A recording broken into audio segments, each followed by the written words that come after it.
Olá, gente querida! Hoje é sábado, depois da quarta-feira de cinzas. Amanhã celebraremos o primeiro domingo da quaresma, com o texto bonito da vitória de Jesus sobre as tentações no deserto. E hoje nós nos encontramos com Mateus, também chamado de Levi. Ele era cobrador de impostos e, portanto, colaboracionista do Império Romano. Afinal de contas, tem saída para Mateus? Fique conosco e vamos meditar o texto do Santo Evangelho de Lucas, capítulo 5, versículos 27 a 32.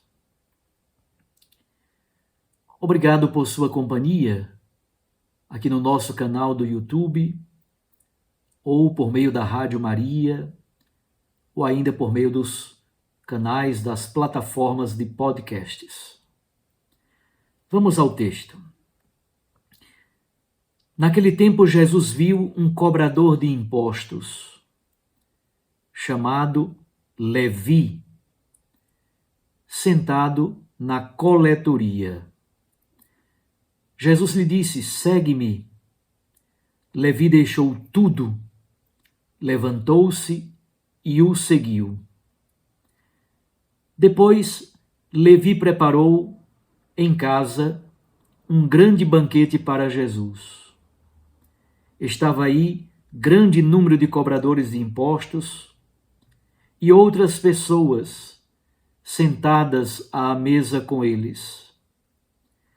Os fariseus e os seus mestres da lei murmuravam e diziam aos discípulos de Jesus: "Por que vós comeis e bebeis com os cobradores de impostos e com os pecadores?" Jesus respondeu: "Os que são sadios não precisam de médico, mas sim os que estão doentes. Eu não vim chamar os justos, mas sim os pecadores para a conversão." Palavra da salvação. Glória a vós, Senhor. Minhas irmãs e meus irmãos, é importante recordar o início das parábolas que Jesus conta em Lucas capítulo 15, as chamadas parábolas da misericórdia. Jesus conta 3 parábolas: a parábola da ovelha perdida, da moeda perdida e a parábola dos 2 filhos e do pai misericordioso. Mas eu quero chamar a atenção ao fato de como é que Jesus começa estas parábolas, como é que Lucas situa Jesus contando as parábolas. Lucas diz assim, que ali estavam 2 grupos.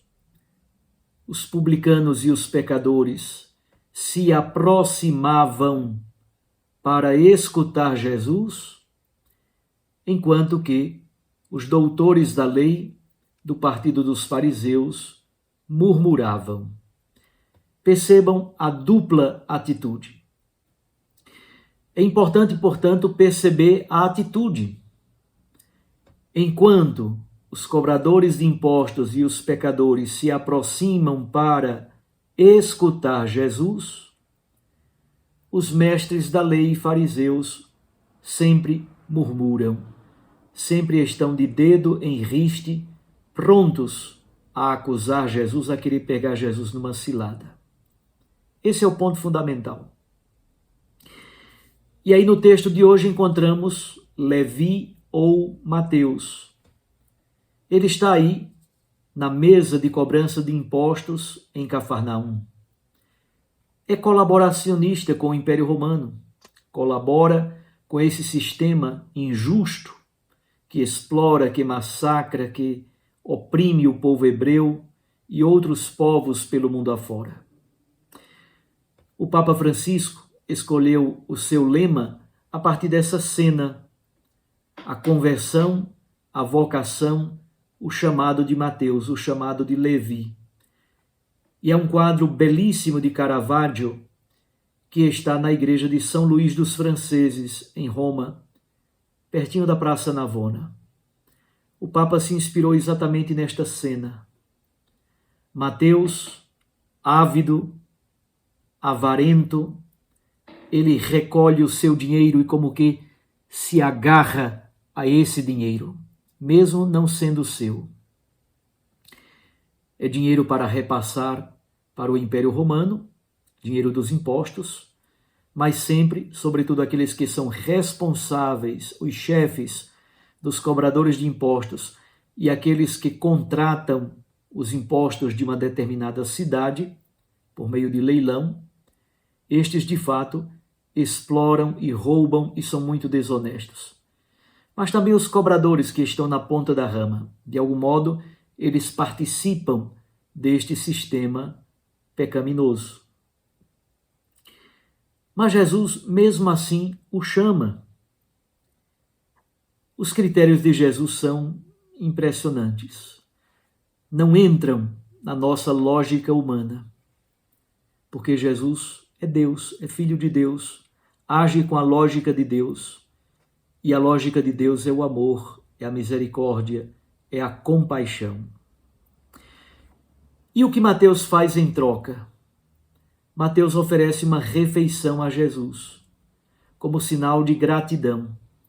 Vocês recordam daquela mulher de Lucas capítulo 7? Ela derrama um frasco de azeite caríssimo, um frasco de perfume caríssimo, derrama todo nos pés de Jesus, enxuga com cabelo, o perfume se espalha pela casa inteira. Que coisa linda, meus irmãos! É o perfume da misericórdia de Deus, em Lucas 7. Pois bem, Mateus faz um pouco a mesma coisa, oferece uma refeição a Jesus. Os discípulos estão presentes outros cobradores de impostos e, como não poderia faltar, estão presentes também alguns doutores da lei do partido dos fariseus, sempre murmurando, porque eles só sabem murmurar. E aí Jesus aproveita para fazer uma catequese bonita. Os fariseus e os mestres da lei murmuram e dizem: por que vós comeis e bebeis com os cobradores de impostos e com os pecadores? Percebam que o texto do Evangelho de hoje nos coloca diante de outra grande problemática. A problemática da comensalidade, a problemática da comunhão de mesas. Comunhão de mesas com os pecadores, comunhão de mesas com os pagãos, por exemplo. E aqui, meus irmãos, é muito importante recordar: um elemento central para o cristianismo é a Eucaristia. E, sobretudo, na antiguidade, porque a Eucaristia era celebrada geralmente dentro de uma refeição da comunidade. Não pensemos em igrejas grandes como temos hoje, com 500 pessoas, 1000 pessoas. Neste tempo, havia somente domus ecclesiae, igrejas domésticas, pequenas comunidades que se reuniam nas casas. Cada comunidade tinha mais ou menos 20 pessoas, estourando 30 pessoas. E aí eles celebravam a Eucaristia dentro deste ambiente de refeição, de comensalidade.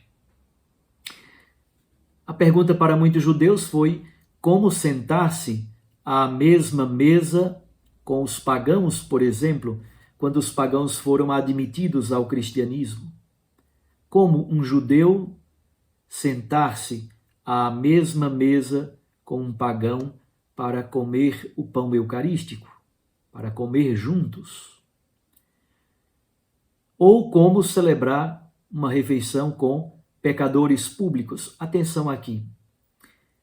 A palavra grega hamartoloi, que significa pecadores, não significa somente pecador do ponto de vista moral. Hamartolos, pecador, é também uma categoria sociológica. O pagão, por exemplo, é pecador da gentilidade. Quem tem algum tipo de impureza é considerado também pecador. Então, a palavra hamartolos tanto é pecador no sentido moral da palavra, como também no sentido sociológico. Mateus poderia ser o homem mais piedoso e justo, mas ele sempre seria pecador, porque ele exerce uma função impura, uma profissão impura. E geralmente os cobradores de impostos, eles têm vinculação com algum tipo de desonestidade, algum tipo de roubo, exatamente porque colaboram com o Império Romano na cobrança dos impostos e normalmente cobram a mais para empanturrar os seus bolsos. Qual é a lógica de Jesus? É a lógica da misericórdia. A lógica de Jesus é o caminho da misericórdia, via caritatis, como diz o Papa Francisco na Amoris Laetitia. O caminho de Jesus é o caminho da caridade, é o caminho da misericórdia. E por isso mesmo, este é o mesmo caminho da igreja. Como Jesus responde? Com um ditado popular. Não são as pessoas sadias que precisam de médico, mas sim aqueles que estão doentes. Jesus conclui dizendo: eu não vim chamar os pretensos justos, eu vim chamar os pecadores à conversão. Nós também somos pecadores. Nós também estamos neste rol, nesta lista de pecadores, e nós somos chamados à nossa conversão quaresmal. Que Deus nos dê a graça de um arrependimento verdadeiro, Deus nos dê a graça do perdão incomensurável que brota do coração misericordioso do Pai, mas também que Deus nos dê a graça de acolher os outros, de não ter o dedo em riste para murmurar e sempre acusar os outros de algo, quando nós mesmos nem conseguimos vivenciar aquilo que o Evangelho nos pede. Humildade, perdão, acolhimento da graça e da misericórdia de Deus. Deus vem ao nosso encontro, nos olha e nos chama. Mateus deixou tudo e seguiu Jesus. E nós, o que vamos deixar para segui-lo?